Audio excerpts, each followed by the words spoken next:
Sentinel. 4 days, 19 hours, 25 minutes, and 45 seconds. 42. The dust and shaking settled long before the two of us stopped coughing. It was utterly dark, save for a few tiny shards of blue crystal on the floor, but even their glow seemed to be dimming, as though their luminescent energy was drawn from the walls of the mountain shaft. The only other light was the dim red glow of Jonathan's cybernetic eye. It was a tiny spot in the black void that surrounded us. Jonathan and I stood next to each other, trying to catch our breaths. I wanted to activate the light from my hologauntlet, but I hesitated. I didn't know if I could look him in the face right now.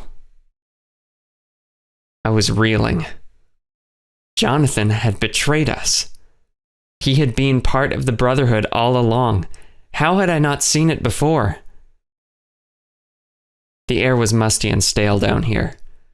With the shaft closed behind us, I wondered about how much air we would have. For all I knew, the cave system branched out into multiple exits, but perhaps not. If not, then we wouldn't be able to stay there forever, or we would run out of oxygen. The oxygen recycler! Back in the nebula, when we were aboard the Firebrand, our oxygen recycler was damaged, but right after Jonathan left the cockpit, it got worse. You took advantage of the damaged oxygen recycler and sabotaged it further, didn't you? I asked.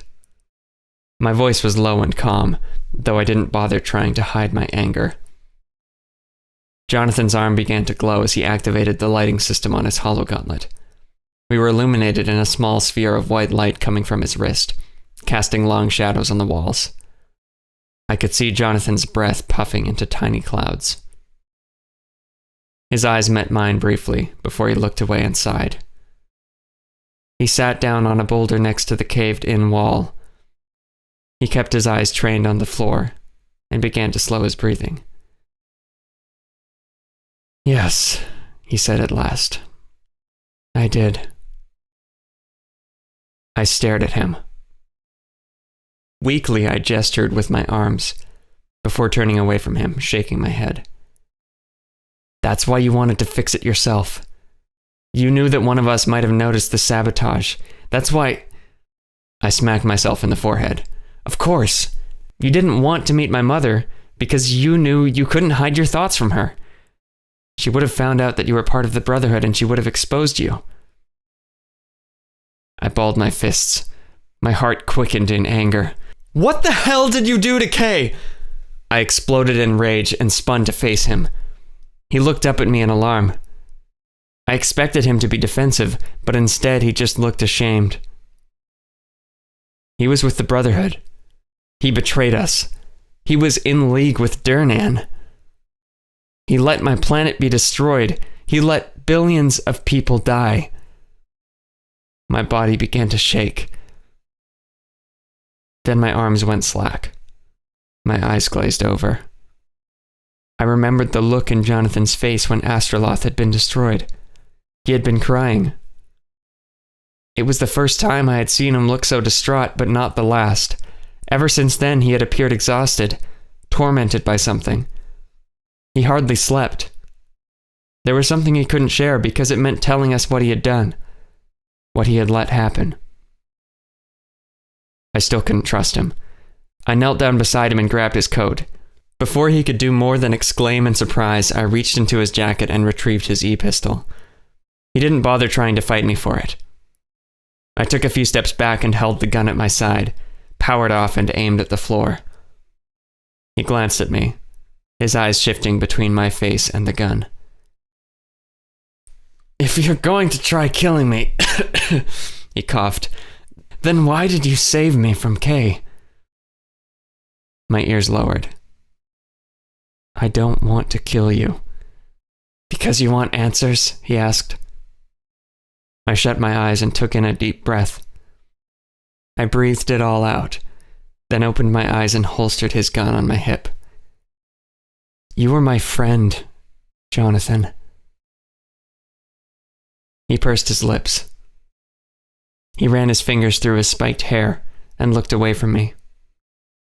His hands were gloved as usual. He had been wearing gloves when I first met him, in the generator room on Vorin. He claimed that he had been trying to restore power, but he was the head of biology at the station. The biolabs were on the lower levels of the facility, far away from the generator. Why would he have been there?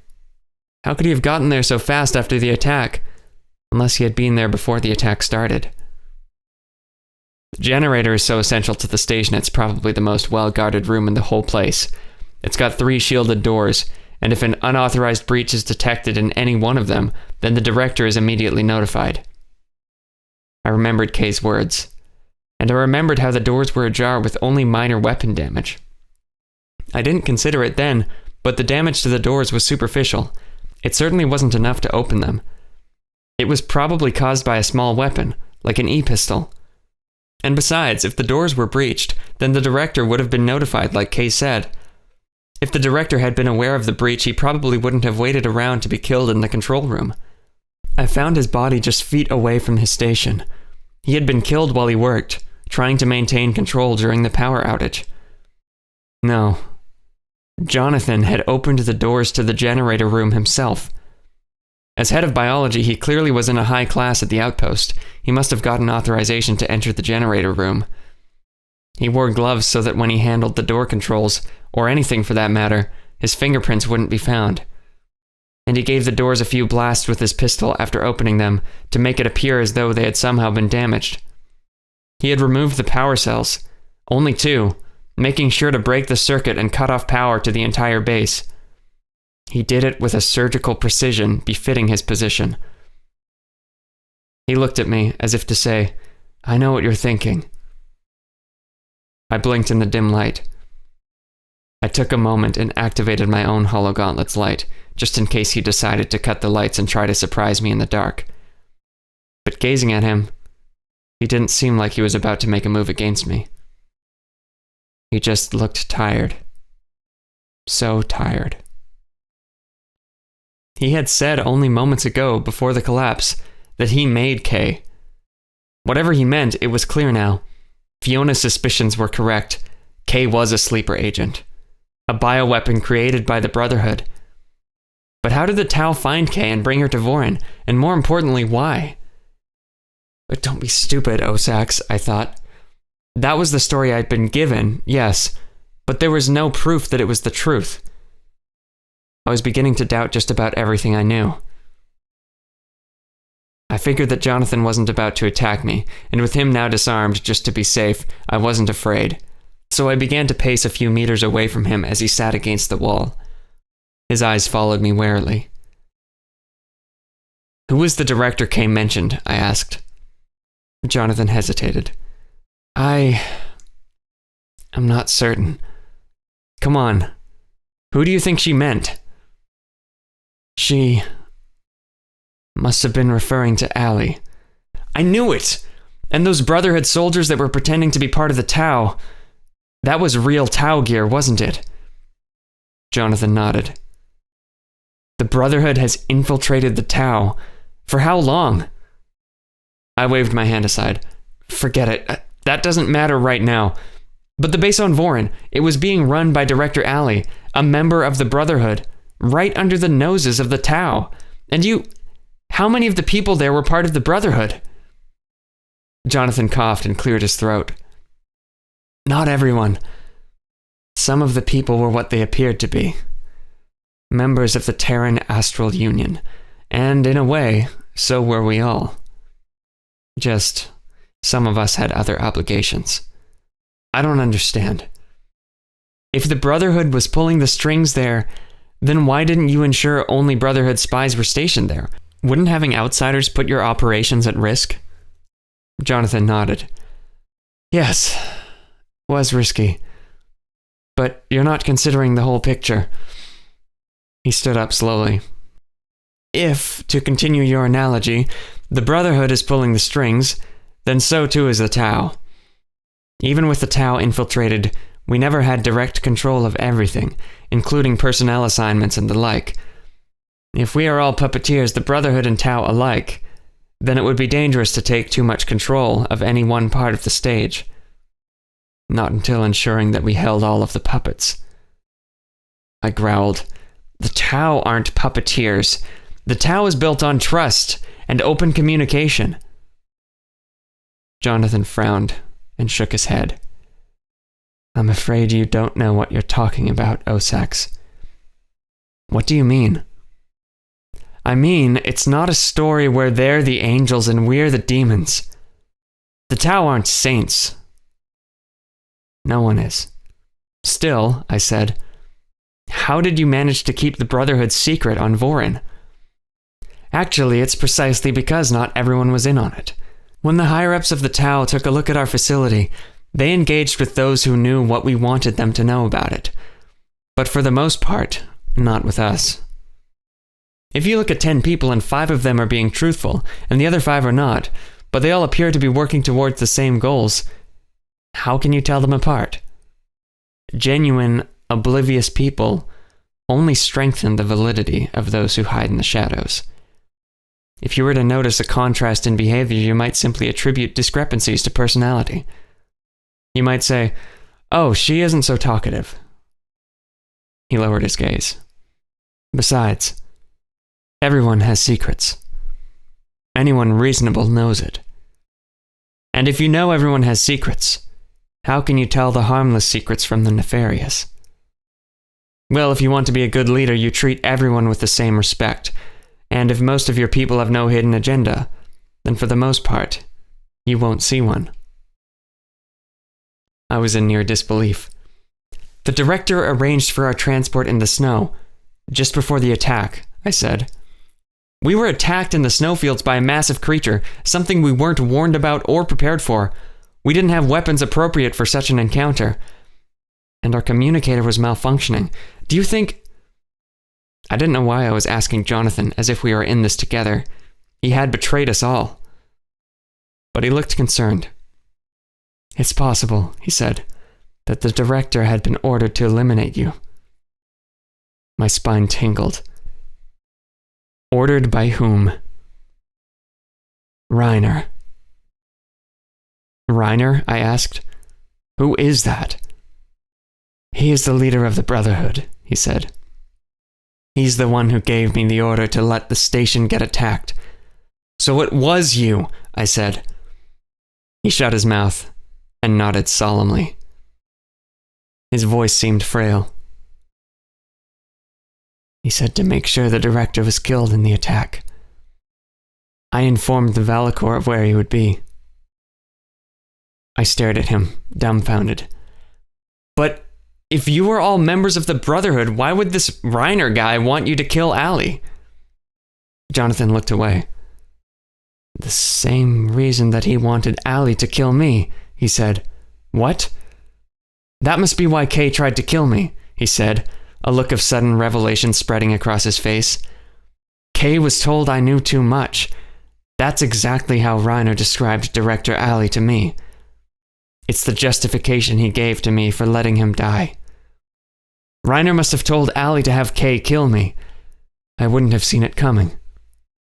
He frowned.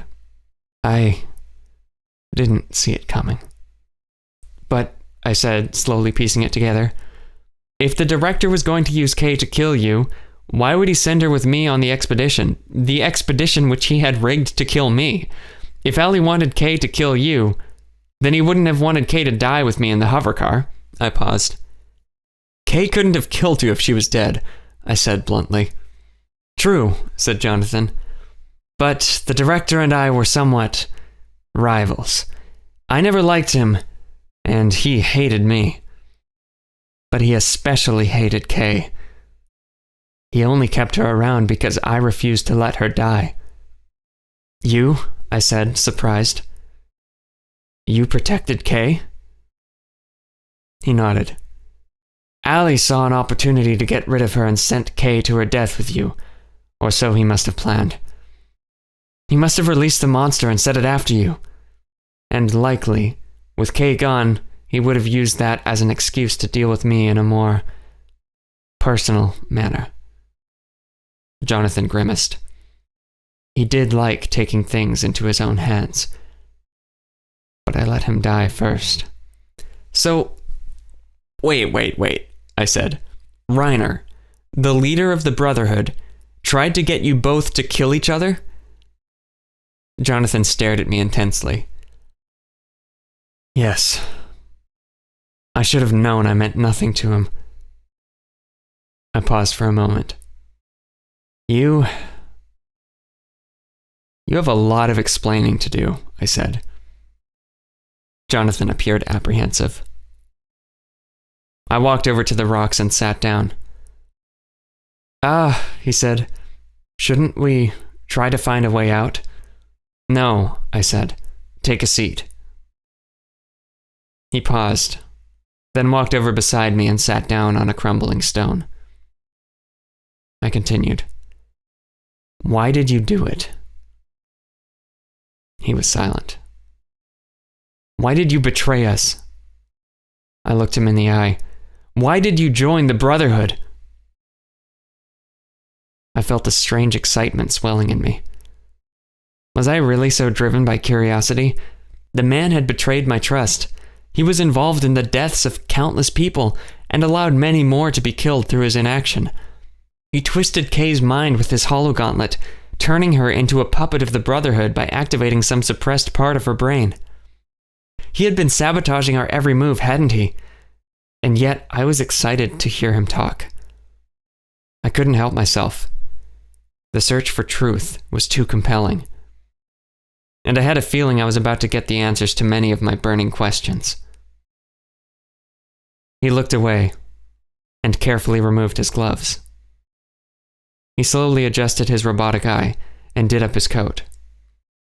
Despite all that he had done, somehow looking at his face, a face I had put so much trust in, I could see the humanity in him.